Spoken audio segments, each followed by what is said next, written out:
Man, this conversation has been a long time coming. We've been having Mhm. conversations about actually collaborating. So I appreciate you lending your time, your expertise, your energy, and your effort, man. Appreciate you being here. No, man, I appreciate you welcoming me into your space. Absolutely, man. Absolutely.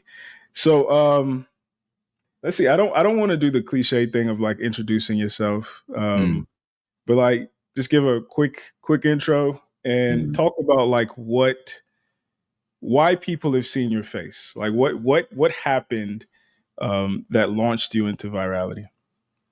So the name is Jeff St. James. I am a licensed therapist with the state of Pennsylvania, as of now, anyway. I think some people want me to lose that license, and Mm, and my podcast is Ask a Brother podcast, and my hope is just to bring common sense back to spaces where apparently we aren't allowed to say certain things or speak truth into certain spaces and places.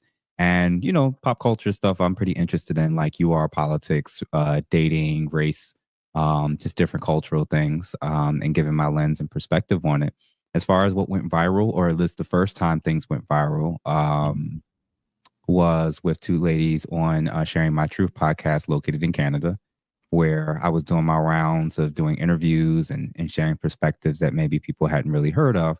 And they had brought me on to discuss masculinity and men and incel culture and just hearing things from men's lens of why, from men's lenses, the dating market and experience is what it is and what life is like for men.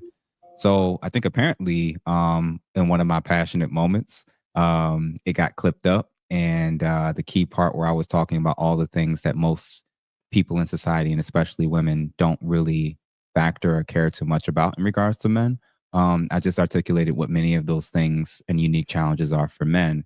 And a lot of men and people, I guess, appreciated the fact that I brought attention to it and brought and spoke to it to women on their own platform, which apparently mm. was something that a lot of men don't often get to do in their real everyday lives. So I think that's what happened. Absolutely, absolutely. I'm curious. What have you learned since virality? Like, what were you surprised by? What kind of caught you off guard? What were some, I guess, the growing pains of all the notoriety and people knowing your face and your name? A mix of things. I think it's one thing to kind of know how social media tends to work in terms of people kind of listen and respond to what they want to listen to and respond. It's another thing when they're doing that, when hundreds or thousands of people are doing that to you. Yeah, Because facts. I can watch it, I can see people in the comments not matching what I just watched and be like, why did they only focus on that part? It's kind of different when tons and tons of people are kind of doing that when you put your ideas out to the public forefront. It's been very interesting seeing the entitlement of people who Mm, think that I should respond or engage in everything. yeah.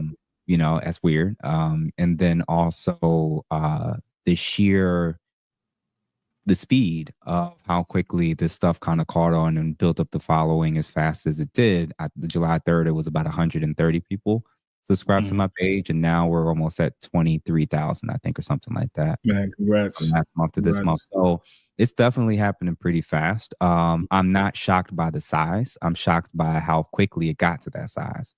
I thought Mhm. in maybe 2 to 3 years it would be about that point. So things just me being me and knowing how shocking it is to the people around me. I wasn't surprised if I turned on the microphone and turned on a camera, it was going to be very similar experiences to what I've actually experienced in my regular life. So that didn't shock me at all that I was saying, because I'm saying things that many therapists either are afraid to say or weren't aware of are issues that, especially even in my own field. So Mhm. I'm kind of hitting things from multiple angles. So I wasn't too surprised that I wasn't going to be popular across the board, but I'm grateful that a lot of people are seeing there's some truth to what it is I have to say.